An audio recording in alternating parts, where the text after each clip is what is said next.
Why'd you draw him that way? What are his features? I just thought it would look this way. Yeah. It's very cool. All right, you ready to go outside and see if we can find him? Yeah? Call him. Loof-lirpa. Loof-lirpa, Loof-lirpa, Loof-lirpa. I hear him. Say it louder. Loof-lirpa, Loof-lirpa. One more time. Loof-lirpa. Scream it.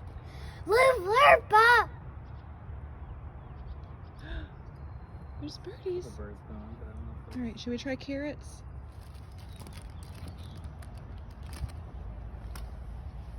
That's good. All right, and let's do it loud and proud. Let's see if we can get him. Stand over here by your carrots. Let's try. Loof-lirpa, Loof-lirpa, Loof-lirpa. Maybe try to read it backwards. Or sing his name. Here, try to read it backwards. Hold that.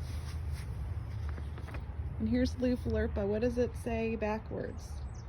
A perler fool. What does it say?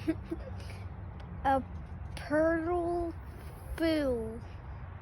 Sounds a lot like something that I know you've said today. April Fools. April Fools. What do you think about that trick?